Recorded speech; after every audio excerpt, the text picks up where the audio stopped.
Obviously, a different discussion that we had a year ago when PSDS was available, so there was an easy way to fund projects. But the reality is PSDS is now ended. And there's nothing in the pipeline that is going to be replaced with anything. So we're now looking at the different alternatives that you can finance projects. So a little bit of background. The Carbon Energy Fund was created in 2011. We have deployed circa £1 billion worth of assets in the space on behalf of the public sector, with about 98% of that within the NHS. We are a team of people, and we have a framework of contractors who can bid for projects. We work with County Chester Hospital, and they actually manage the framework. And then we deliver projects, everything from phone call coming through to feasibility, viability, to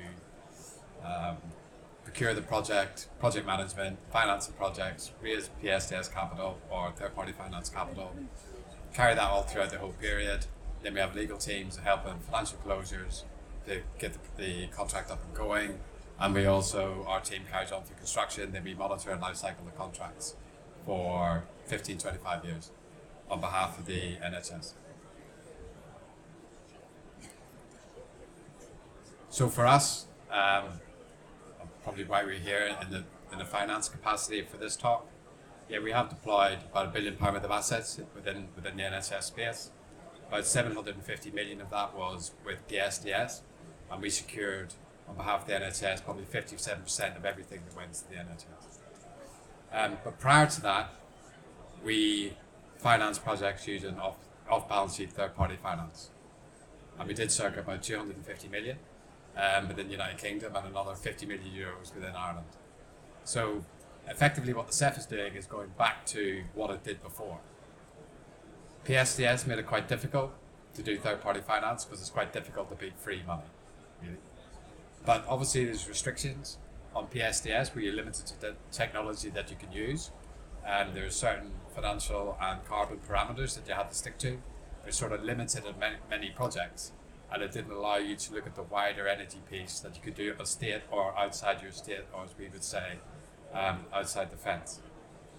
We're currently looking at circa 100 million of pipeline, which is coming through, of which 350 million is of deep geothermal, which brings in a different financial play and different things that we need to do financially to make this work on an off-balance sheet solution for trust, local authority, MOD, MOJ. And I suppose the question is, where do we get the money from? We operate from a panel of funders, which is everyone from real money investors, which are insurance, pension funds, some of the world's biggest lending banks like UBS, who bought Credit Suisse, Macquarie Bank, Viva, you name it. These are all people who have funded our deals in the past. So they're now ready to fund any future projects that we bring along. We're not tied to any funder, and ultimately we will create what is the best value for money financial solution for the hospital. So we go out to the market through investment memorandum, we get bids in from the various financial providers, and then the trust or local authority, whoever it is, will make a decision of which funding route they want to go down. Really.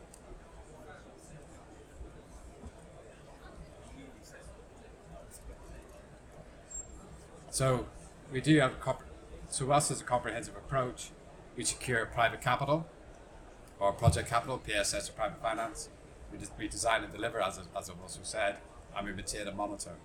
Maintenance and monitoring is also quite key on funded deals, because it's very important that it's not you build a project and walk away from it, because funding deals are overturned. They could be 15 to 30 years. We operate finance deals for 15 to 30 years, and they always have the funder always has to have the confidence that this project will deliver on day one, and they will deliver year after year after year, because ultimately that's where the funder will derive their revenue from. So it's very important that the projects deliver, and hence the reason why the CEF has the ability to get long-term finance. And I suppose that asks the question, why do you want long-term finance?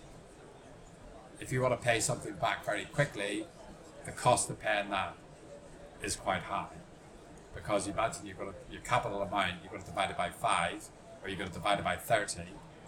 that's what you're going to pay back on a year-by-year basis. So therefore, you have to be very key on what the project is. Is it value for money, or deliver a minimum of a break-even position at year 1 and years 15 and years 25 and years 30 if you go to geothermal. So therefore, the funder will have confidence that this project will deliver over the long term of the project.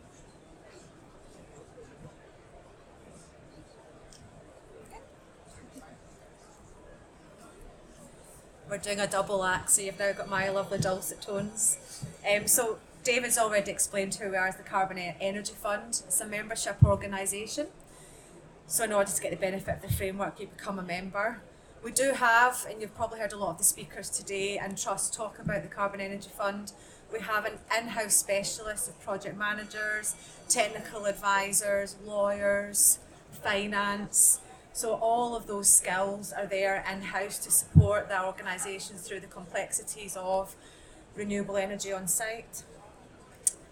We're here at IHEEM, so we're IHEEM recognised practice for health care in estates.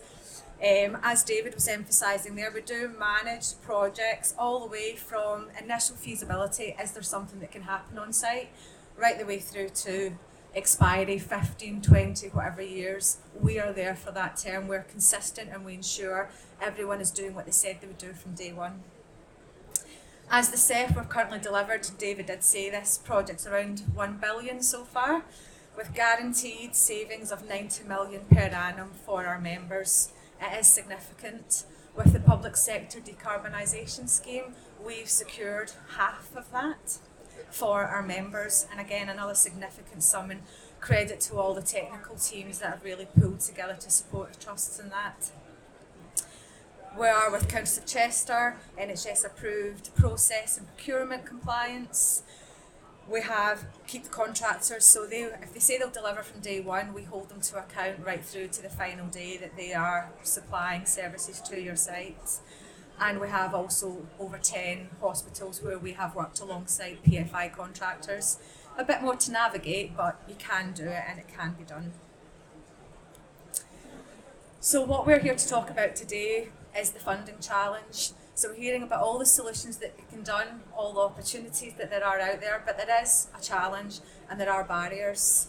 Electricity costs exceed fossil fuel alternatives. You will all know that if you've got CHP on your site, you will all know the savings you get from gas over putting a heat pump on your site. There is limited grid capacity and there are lengthy connection processes. And let's not forget how many data centres are now coming into the UK that could be taking some of that capacity as well. Capital budgets, maybe you're all trust, and as it should be, they're prioritised for clinical services, hence why a lot of the trusts speaking today have been saying about coordination with the clinical teams paramount, but that is where the budgets do go within the trusts. Grant funding schemes are subject to availability. This time last year we stood here and PSDS was still a thing. This year it's not, so it does change, and obviously the more hospitals going for the money, the less chance. It's a lottery, isn't it?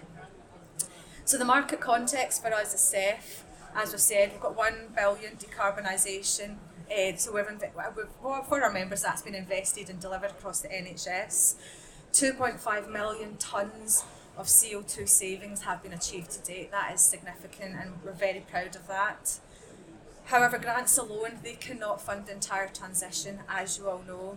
And private finance is essential to bridge the gap, and that is widely publicised in government. So capital preserving solutions that unlock private investment are essential to achieve net zero targets whilst protecting the clinical services budgets.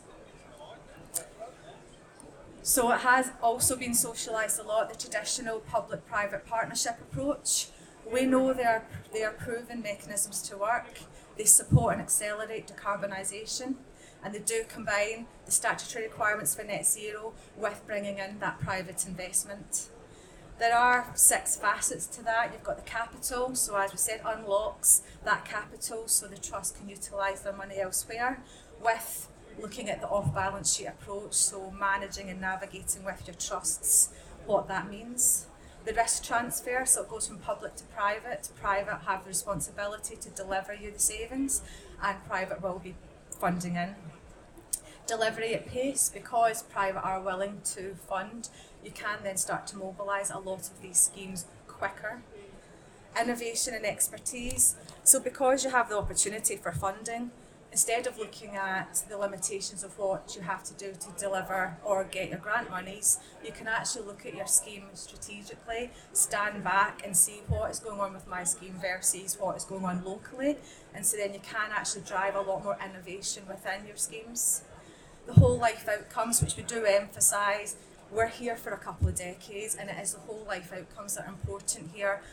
Geothermal is expensive, but when you look at it as a whole life, it then starts to become something that's actually really great financially. And then policy alignment, we then start to focus on the targets that have been set by NHS, and we start to kind of scale and replicate that across the estates. So in effect, PPPs reframe decarbonisation from capital intensive burden into a long-term outcome-driven service model. So just balancing all those goals. So when we say the programme delivering approaches for private investment at pace and scale, so we have, CEF has been around since 2011. If anyone heard Clive's speech yesterday, which was great, he's been around for a lot longer, and this isn't new. We've been doing it for a long time, and we have this framework, CEF, deployed a proven and compliant framework. It does align with procurement rules for the NHS, and it does also stand behind their member trust for those couple of decades. So there's proprietary funding structure which CEF have developed, and they do utilise these techniques across the public sector, bringing in real money funding requirements. We have the off-balance sheet approaches for the relevant public sectors for the purposes of UK national accounts, which have been achieved for Eurostat in Ireland. We've got reduced transaction costs. So what we mean by that is there's a cookie cutter approach. So for the financial transactions, there is an approach, there are funding documentations there, they're then utilised. Procurement compliant, as I already said. Competitive funding rates, so David did say, but the panel of investors is very impressive, and they are, when you start to look at this from the Public Works Loan Board, you can really see the value that private money will pull in. And there's a proven track record within CEF, as a lot of you will know, from different guises, I'm sure. And it's been deployed more widely to achieve the objectives set out by NISTA. And that acronym, I can never remember, but that is the National Infrastructure and Service Transformation Authority. So we are working with them to support the progress. Back to David.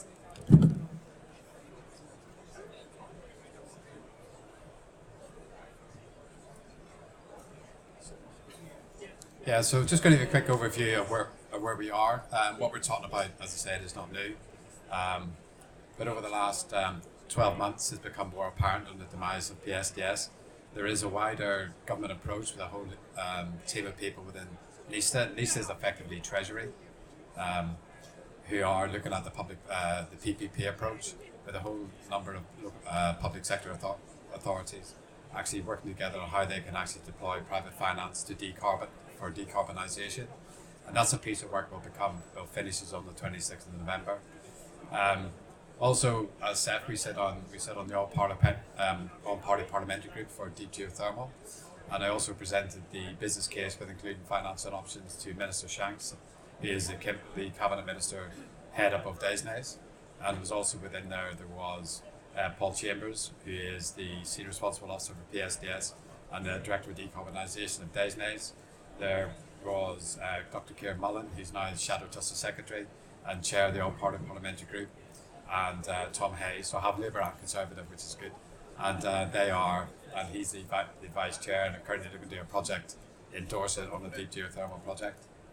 And also part of that discussion is the National Infrastructure Service Transformation Agency. I'll say the acronym a lot quicker than I say it in real life.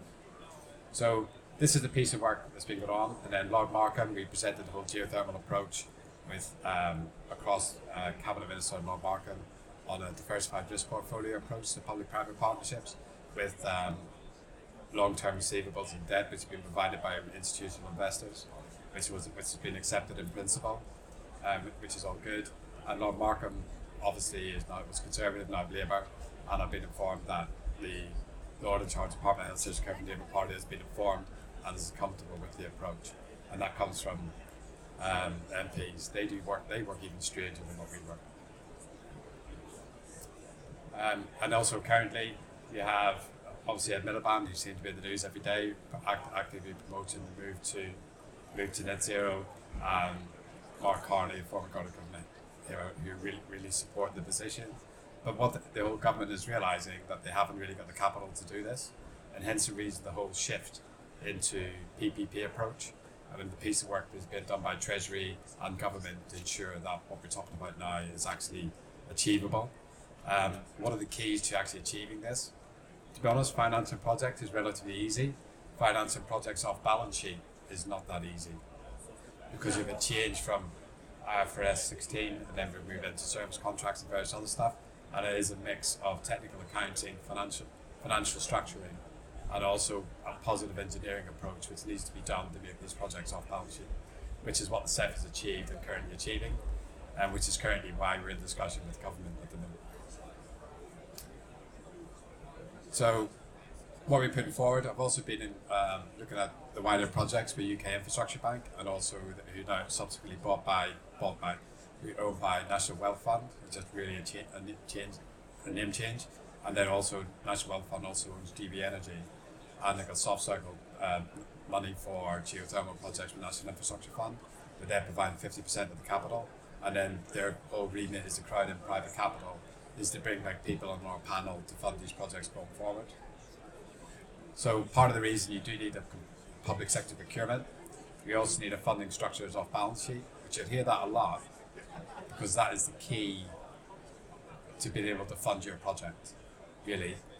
Because without that, if you're going to fund a project using contractor terms or whatever, it is going to go on your balance sheet. If you go on your balance sheet, then you're competing against A&E, and then you're also going to have a 3.5% capital charge on top of that. By doing it off balance sheet with real money investors, we're able to actually be more competitive than Public Works Loan Board, which is the cost the hospital can actually borrow the money direct. So hence the reason why this approach is actively sought by government at the moment.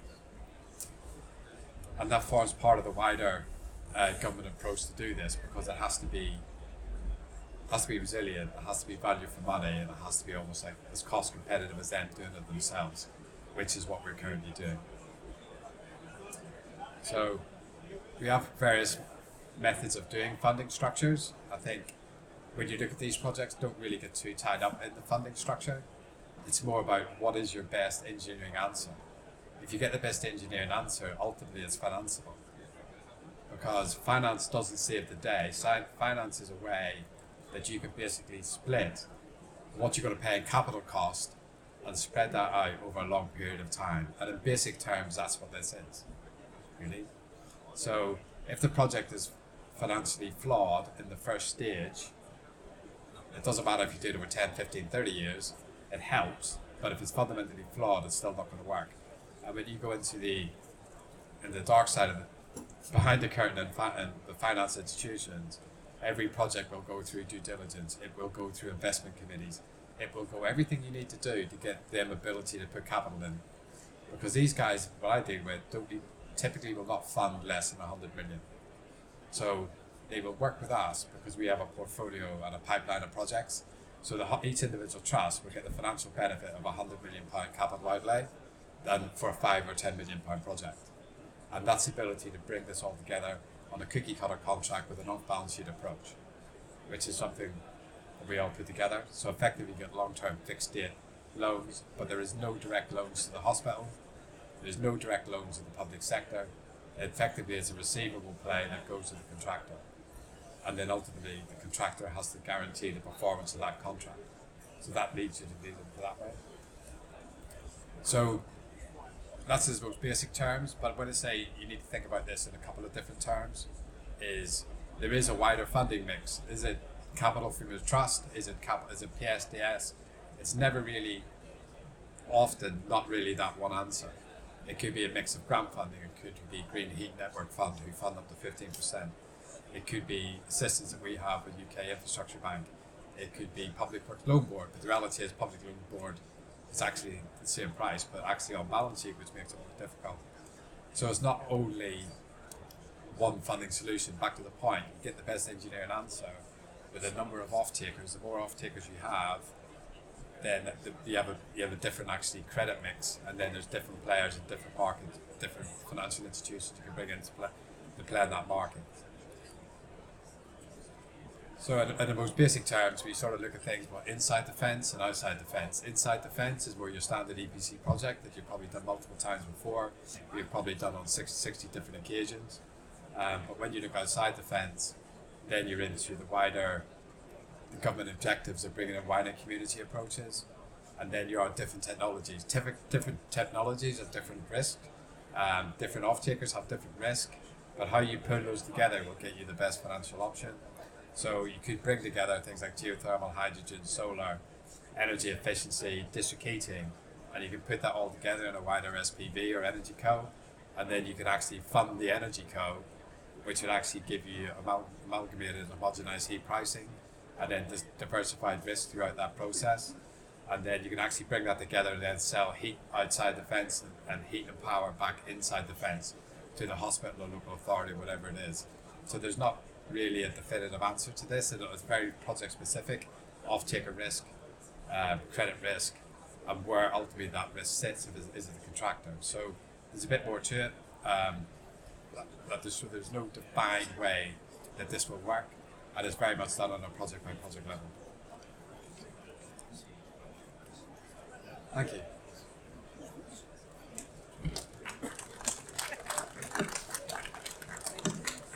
Does anyone get any questions? Good, I never normally get questions on finance. Yes, so typically, some of them have had like a bad press in the past. Yeah. Okay, so it's down to the risk, then the hospitals trust having to just take on the risk if something goes wrong. So how is structure in this case going forward? It was, I totally get it with PPP, PFI, and I think in many ways they weren't bought well. There wasn't, the risk allocation was skewed. There was the ongoing costs of PFI and various other stuff were improportional to actual. They were let at those days between 6 and 8%, which the market rate at that point was 4.5. So I fully understand the question, and it's hence the reason why it's about the risk needs to sit with the best person to take that risk, and that risk has different financial perspectives. So if you looked, for example, at a geothermal project would have 3 different risk profiles. So you have exploration capital, which is a high level of risk because it could be 100% good, 100% bad, but that could be like a £1.5 million exploration capital risk. Then you have construction, then you have the point of, then you're almost to the point of where, how deep they have to, because they would have done all the survey work, so they know it's there, so it depends how deep they go and what temperature of heat comes out. So that's the level of risk. So it's not an on-off risk, but when that's in done and operating, then you're in the distant risk profile. So you could have a 20% return at exploration capital, you could have a 15% return during construction, you could have a 5% return post that, and it's understanding where that value is, and then that gets blended back to get the underlying heat price back in. Because we don't look at it, we're not a finance institution that's trying to make money out of the debt or the investment. We're trying to get the best heat price. So we structure it to make sure that works. So that's sort of like one solution, but the PFI we've done that way. But the reality is, in our most basic contract, EPC contract, if a contract was 10 million, the receivable is probably 900,000 to a million payment back to actually pay that back over term. The O&M life cycle would be 300,000 to 400,000, so you're looking at say 1.4 million, and that contractor who actually delivers that under our framework will guarantee 1.4 million. So if it doesn't work, they pay the hospital back 1.4 million. So you got a whole risk transfer, and I think that's where it fell down previously. With us, you have a whole risk transfer from the public sector to the private sector. the public sector's not taking any more risk if they built it themselves. And that's, in simple terms, what it is.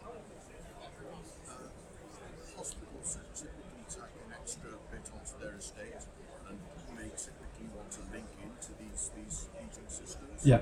PFI is traditionally charged by costs for change. Yeah, it drives me nuts, to be Yeah. fair. So, is that feature, how do these contracts manage that? Yeah, we operate, as I say, we've probably done 60, 70 schemes, 10 of them PFI. And what we do is we divorce the financial solution from the bondholders or funders of the PFI. And you can do that in a way with, say you put a new plan within the PFI, we'll almost put a lease or license around that, then we ring fence that. Then you don't have any water transfer, which is one of the major risks. You put them through heat exchangers as it does. I can finance that, you know. So as a basic example, and then you can actually do it's not even a full deed of variance to the contract. You can do it in a different way, and I can get the PFI providers comfortable with that, which is one thing. Our contract will have PPIs and various other stuff within that, but you're talking hundreds of pounds. You're not talking PFI. Can I put a pipe up your wall? Can I have 30,000 please? Just because I want to do a survey of the wall that you want to put the pipe up. So it's not that at all. Because ultimately it has to be put together in a way that drives value for the trust, really. And your big kicker is that the contractor will stand behind the performance on a financial term if it operates. Then any amendments, if you've got it, and we do this all the time because we have sites, the buildings get closed down. The thing is, you can't hammer the contractor because you close the building down, but that is adjusted. Their guaranteed saving is adjusted proportionally. If you're adding stuff in, then you vary the contract. If they're going to take more heat or going to buy more heat or more power, then their actual guaranteed savings will go up. And the guaranteed savings go up, and then that will cover the cost of actually providing the capital through receivables process to do that level of work. And it's very much done on a full lifetime cost benefit analysis, or what we do on the contract. I mean, we look at finance, energy, carbon, the whole thing. It is a decision that the trust makes. So we basically model that in different ways, and you decide which way you want to go effectively. But no, I could see PFI. To be honest, we avoid them for years. Let's be honest, PFIs and stuff, they all run out within 5 years. Then someone's got to pick up the replacement. It's a bit of a worry. Thanks, everyone. Excellent, thank you.